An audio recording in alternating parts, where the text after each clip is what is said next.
પાટણ શહેરમાં છેલ્લા ઘણા સમયથી બિન અધિકૃત ગેરકાયદેસર દબાણોનો રાફડો ફાટી નીકળ્યો છે, જેના કારણે પાટણ શહેરના 3 દરવાજા સહિત નાગસમા ગણાતા દોશીવટ બજાર અને હિંગડા ચાચર સુધી ટ્રાફિકની સમસ્યા માથાના દુખાવારૂપ બની રહી છે, જેના કારણે રાહદારીઓને ભારે હાલાકીનો સામનો કરવાનો વારો આવ્યો છે। ત્યારે આ સંદર્ભે પાટણ ભાજપ શાસિત પાટણ નગરપાલિકાના સત્તાધીશો છેલ્લા ઘણા સમયથી મૌન કેમ છે તેવી પણ લોકોમાં ચર્ચાઓ ઉઠવા પામી છે। પાટણ શહેરના 3 દરવાજાથી લઈને નાગસમા ગણાતા દોશીવટ બજાર સહિત હિંગડા ચાચર અને બગવાડા દરવાજા સુધી બિન અધિકૃત ગેરકાયદેસર દબાણોનો છેલ્લા ઘણા સમયથી રાફડો ફાટી નીકળ્યો છે। જ્યારે આવા બિન અધિકૃત ગેરકાયદેસર દબાણોના કારણે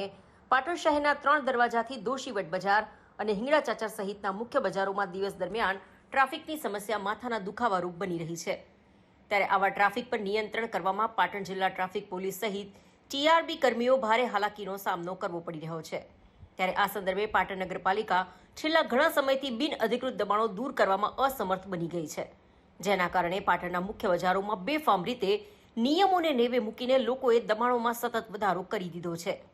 ત્યારે ભાજપ શાસિત પાટણ નગરપાલિકાના સત્તાધીશો સત્વરે આળસ ખંખેરી સત્વરે પાટણ જિલ્લા ટ્રાફિક પોલીસને સાથે રાખી પાટણ શહેરમાં સતત વધી રહેલા બિન અધિકૃત ઇમારતો, દુકાનોના ગેરકાયદેસર દબાણોના બુલડોઝર ફેરવી દબાણો દૂર કરવાની કામગીરી હાથ ધરે અને પાટણ શહેરના 3 દરવાજાથી દોશીવટ બજાર અને હિંગડા ચાચર સુધીના મુખ્ય માર્ગ પરના રોડની બંને સાઇડ પર અંદાજે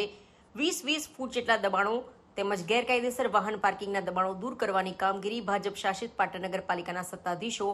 કોઈપણ જાતનો મુહૂર્ત કે ચોઘડિયા જોયા વગર તાત્કાલિક અસરથી પોતાની સત્તાનો સદુપયોગ કરે